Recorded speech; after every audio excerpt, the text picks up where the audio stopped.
Hello guys and welcome to another video. We are going to be looking at surfaces in this expert view.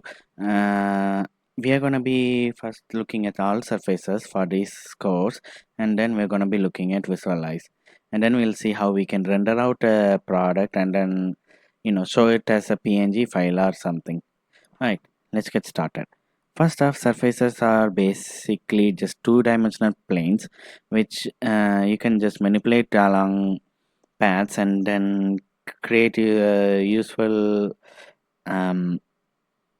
things out of it, which we'll see when we go into the visualize section. But for now, I'm just going to show you the tools. So planar is basically just a flat plane which you can draw. So right now I'm on realistic. If you're on 2D wireframe, it will look like this. So this is nothing but planar, and which you can change by changing this into a realistic or any other option. So anyway, this is just a basic first sheet which you can just create anywhere from a single point. So as you can see, it's a flat plane with only 2 dimensions. Yeah, so right now this is just a normal plane. So yeah, so for a little bit more stuff, we need to create other dimensional lines such as these. So I'm going to create 2 lines and then we'll see the rest of the stuff. All right, 2 lines and maybe a circle, and this circle is gonna have a different angle later. Alright, let's get started. So we'll go from loft and see what it does. Loft basically just connects between 2 points. So if I connect this and this, you can see it just created a plane between these 2 lines. So if I click enter, and it says guide paths, which will change the way it works, and there you go, that's it. That's how loft works. You connect between 2 points, 2 other planes, thereby creating a more profound model, I guess. Alright, that's loft. Extrude is just normal extrude, which you can just create a plane, just like in solids, where you can create planes. Here you can just create planes with these line diagrams. So extrude there was a bit different, since it will cannot work with non-closed object. Here extrude can work on non-closed objects and lines like these, and when you actually extrude closed objects, it will be hollow like this.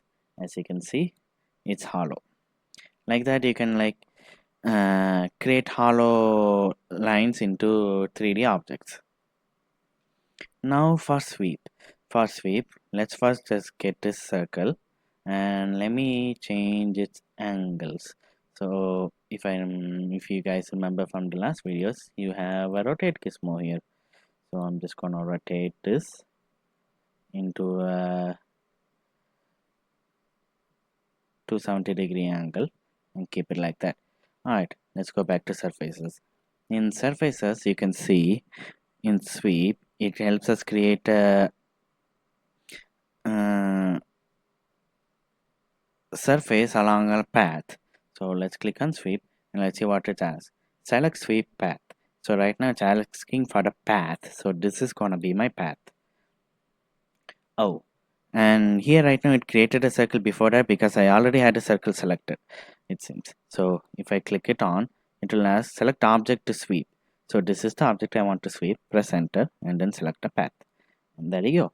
That's your object. Alright. Easy as that. Same as in solids extrude, basically. So yeah. Next up, we are gonna see resolve. So resolve, we need to first select the object. We need to resolve around a point. Click on that, and then it's gonna ask us a plane. So here, either you can draw it yourself, or go down and click on object, and then click on this object, and it will create a plane. Here you just have to get 360 degree if you want a full revolution, or 180 for half. So these are the basic tools from the surface. Alright. Okay. So yeah, these are the basic tools. Now we will see the create options and what they do, and then move along. Hopefully I'll see you guys in the next video, and see you next time. Bye bye. To obtain a course completion certificate, visit our site and finish the rest of the course video. Sign up or sign in, choose your level, watch the video and take the quiz. Finish all the quiz to unlock the final quiz and get your certificate. Happy learning!